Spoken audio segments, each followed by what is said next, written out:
Patience, by the way. No worries. I was in technology for 30 years, so stuff Mm. happens.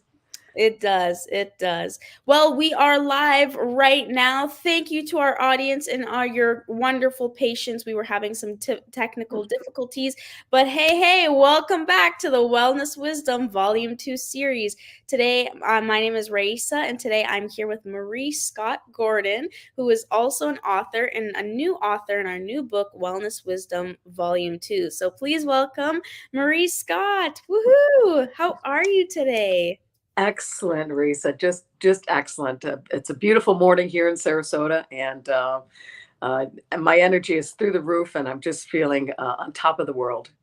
Oh my goodness. And you know what, Marie? I can feel that energy. Thank you so much for joining me here today. Now, I know we had a couple of technical difficulties, but on our show, we always start with one question, and that is, who are you and what do you do? Thank you for having me. Pleasure to be here. My name is Marie Scott, and I am the creator and founder of Happy and Healthy After Widowhood.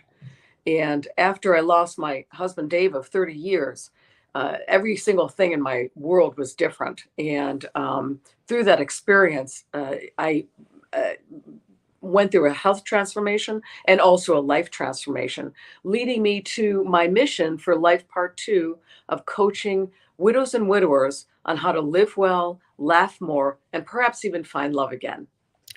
Oh my goodness. And I love the perhaps even find love again. Did you happen to find love after Dave? It was just miraculous that not only did I have one great love in my life, but to Mhm. find Jeff and to have two great loves in my life is just, it's a miracle. And I have no doubt that my late husband Dave had a hand in putting Jeffrey on the dance floor from rural Maine on the dance floor in Sarasota, Florida, so we could meet. Oh, okay. I see Dave is working his magic up there. Yes. I love that. And Marie, so you are, correct me if I'm wrong, you are an author even before this book. Is that right? Yes. And my first book is called How I Found Meaning and Humor in Widowhood, Firehouses, and Organic Vegetables. And that stemmed from a journal. I started journaling after Dave died, and I would Mhm. just write, and I was still traveling for Oracle at the time, and I would just write notes on everything. I had a book, I was keeping a manual journal in, I'd have post-it notes and airplane napkins on the plane, and I would just relive the memories that we created of 30 years being together. It was an amazing journey. And so after about 6 months, I started meditating, and it became a daily habit. And all of a sudden I thought, you know what, there's a book in here. And then the 12 chapters came to me. And so that was the birth of my first book. And then, of course, the second book, Wellness Wisdom 1, I was so very proud to be a part of, and now Wellness Wisdom 2. I love that. Do you happen to have the books on you? I do, yes. This is the first book, and this is the second book. And these came out almost simultaneously. It was Ooh. quite cool. And you have the copy of the third book. I do. The first sample copy, let me just get it out here. Here it is. Beautiful. Nice, nice and glossy. And Marie, when you said that you were journaling a lot after loss and you're writing on airplane napkins and sticky notes. When you're dealing with a loss, do you recommend writing? Like, what were the benefits of, putting those emotions out on paper? Very therapeutic. And there's been a lot of studies on journaling and the therapeutic benefits of journaling. And what it did is it helped me find my smile again. And when someone dies, there's really only one thing you have left, and it's memories. And Mhm. writing down those memories, Risa, was just so therapeutic for me. And it made me smile so often, and it made me cry as well. And just processing those emotions through the simple act of journaling was very therapeutic for me. And it's something that I teach as well. Oh, very nice. Do you have like writing prompts as to your journaling? So this is actually quite funny. I've read a lot of books on everybody has a book in them. Everybody has a story in them, and so you often sometimes get writer's block, but Marisa, you never get speaker's block. And so if I get stuck, I would just pick up my phone and open the notes app, and I'd just start Uh-huh. talking, just like I was talking about a memory to a friend. And all of a sudden, I'd have this wonderful page or chapter, and then I would email that to myself and cut and paste it. Oh, okay. I really like that. So you just you know what? For our audience, that is a quote. You may get writer's block, but you'll never get speaker's block. We Yes. all love to talk. So Marie, as we're, diving deep into your chapters, could you just tell us, not giving away all the secrets, but what are the 7 steps to healing after loss? And for you yourself, which one did you prioritize the most? So that's a really easy question. For me, food as medicine is um, the number one step in the 7 steps, as well as just really in any aspect of life. To me, what you eat and how you eat and cherishing what you're putting in your body uh, can make you feel incredibly energetic. It can help lift the widow fog and really help you feel like you want to embrace life again. So to me, that's an easy question. Food is medicine, and I actually went back to school to become a Mhm. certified health coach. I went back to school thinking I'd learn more about food as medicine. Dave died of esophageal cancer, and my mom died of Alzheimer's.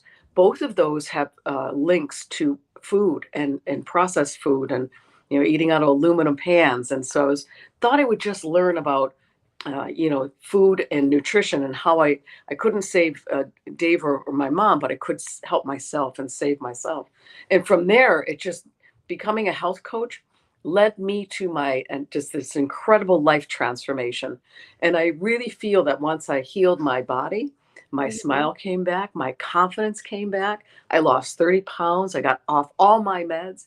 And I think my heart opened and it was ready to let Jeff back in because I still had a tremendous amount of love to give and I just wanted somebody to do life with and have adventures with and it just turned into something way more than that. Oh my gosh, Marie, that was really beautiful. Beautifully said in all terms of just healing. I think what's really amazing as well is that most of the authors that we have interviewed in Wellness Wisdom too, alongside yourself, have a very common thing, and that is food is medicine, Yes. right? Because it comes from healing inside. I think we had um Fred come on as well, and he was talking about how the gut biome and all these things. So, Maria, I will ask you, what was your comfort food during healing? Was it a run for the ice cream? No, so what's funny is I had been gluten free since 2016, but Oh, I was still eating stuff out of a box and still eating gluten free pasta and gluten free bread and there's still highly processed foods. yeah. And I had started working out with a trainer since 2013. So I thought I was healthy, but I wasn't. I was fit because I was golfing and working out and I was strong, but I wasn't healthy. My gut had issues and what the miraculous thing about changing my food preferences, just this all happened within 6 weeks. I lost 30 pounds. It stayed off. It's 4 years now, and just getting off all the meds because of changing my food preferences is just incredible. And I told myself, you can do anything for 6 weeks. I mean, they made the Italian girl give up tomatoes and pasta. So um, No. so my comfort food, even when I was traveling, is I would have this little bag of sliced carrots and sea salt and sliced celery, and believe it or not, that was my go-to snack. And I just let it maybe sometimes a little almond butter or hummus, but that was my go-to comfort food. Completely changes you're thinking about food. Ah, okay. And did you I know we're diving into recipes here. I want to make I think it would be really cool if we made like a wellness wisdom cookbook almost. Yes, let's. Yeah, like little things to get there. So did you already know you wanted sea salt, or was it just a day you were chomping on the carrots and you're like, this needs something? It needs something, yeah. And I love sea salt, and I have a Mhm. special salt we buy from Maine. It's got kelp in it, which gives you the nutrients that you don't normally get from sea salt. So it's a special sea salt, but to me it enhances the flavor. So Mm. I love sea salt on my vegetables. Yeah, it's my go-to snack. Oh my gosh, I love that. Okay, for our audience, write that down as well. This is the new go-to snack. Maria, thank you for that. I want to circle back to you saying that you became a certified health coach as well. Was this after the loss? Like, what prompted you to go in through this journey? I received an email one day. I was in Mhm. technology for 30 years. I mean, I had a wonderful, very successful career, traveled the world, and one of the reasons why I did it is because the tremendous perks of traveling. Dave and I traveled the world on points, airline points, and hotel points, and after he died, the urge to travel was not there anymore. It's like, what, why are you doing this? So I retired, and like I said, I went back to school thinking I'd learn more about nutrition and the link to that and disease. And it became way more than that. And just by becoming a health coach, it helped me articulate the 7 steps to healing after loss. And really, it's a roadmap and a guide, along with community, that is allowing me to coach and help widows and widowers to feel better, to heal. And everybody's grief journey is different. So just meeting them where they are and helping and coaching and I've even done a lot of calls on dating, and that's interesting. Ooh. Like I said, some people may not want to ever have another relationship. And Mhm. I read posts in my other widow groups. I've had the best, the heck with the rest. But for me, it was just about partnership and a relationship, and so I've become a little bit of a dating coach. How do you meet people, and how do you stay away from the dating apps and stuff like that? So I've got some really cool ideas on how, especially women, can date safely. Oh, okay. Would you as so what is the one advice you give to your widows and widowers when they're ready to date? Let's Stay hear safe. it. Stay safe and Google their name. And I didn't know this. My friend told me, just Google their name and you can find out if their profile pictures are real. And what I did when I was living in Charleston, South Carolina, is I actually created a meetup group, and Mhm. it was called Widowhood Sucks, especially after 50. And it grew to 100 people, men and women. Wow. And I proposed to a lot of my coaching uh, widows that that's a great way to meet people. Join a meetup group, even if it's for hiking or going out and dining with the girls groups, and it's a great way to meet people. And I'll share the story about Kim. We were friends from another Facebook group, and then when I suggested joining a meetup group, she found a meetup group for hiking, and so she met this gentleman hiking on a weekly excursion, and they Mhm. ended up together. And Marisa, this is a beautiful story. They spent 6 months traveling South America, hiking, traveling Europe, and on cruises, and it was all because she tells me I gave her hope that there was possibility and inspiration that you can, in fact, find love again. And she was with her late husband for a long time as well. It's pretty difficult getting yourself back on the dating scene after like 35 years. It's weird. Mhm. And I can't imagine that, but wow, I love that it was like, "Oh, let's hike." But you Yeah. know what? Let's hike in a completely different continent. Yeah. Yes. Oh my gosh, and the bravery to do so. So I Yeah. applaud Kim and the people that you work with, widows and widowers, just putting themselves out there, and you yourself for also taking the initiative to create something like this. Marie, I want to. There have been some news, so I just kind of want to shift here because I think this is where your expertise really shines too, in terms of there's been quite a lot of deaths this year.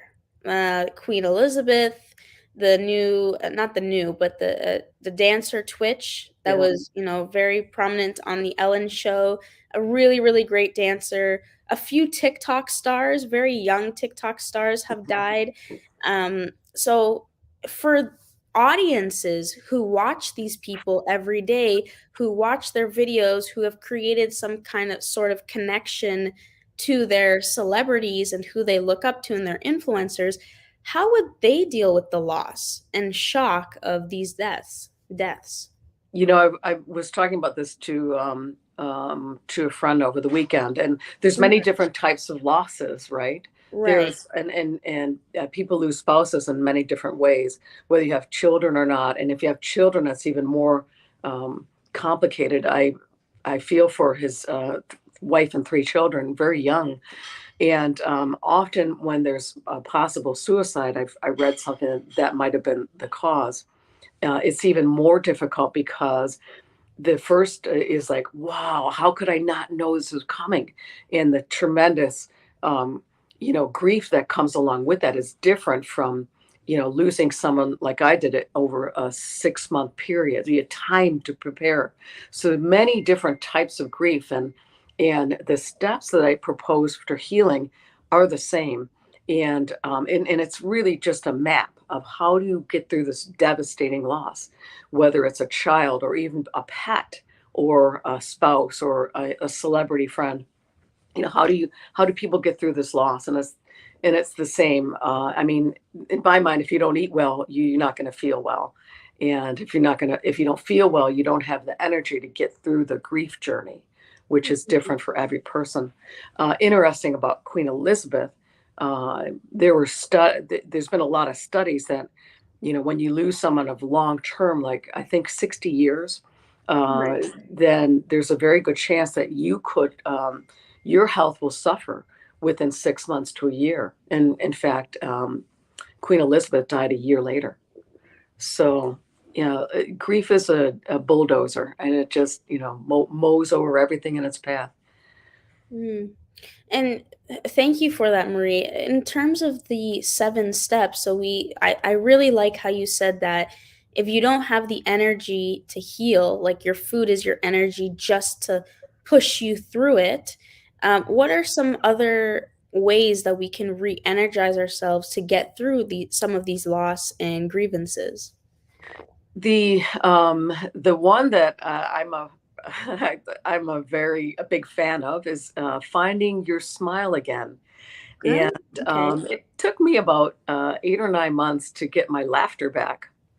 And it's one of the 7 steps to healing that I think is very important, because when you laugh out loud, you release all those feel good hormones, and it helps you get through the day. And it's actually been found to help cure disease as well. I read a story about a woman who cured her cancer just by making sure that she stayed positive and laughing and watching funny movies or reading funny books, or, surrounding yourself with funny friends. And we all have them that make you laugh out loud.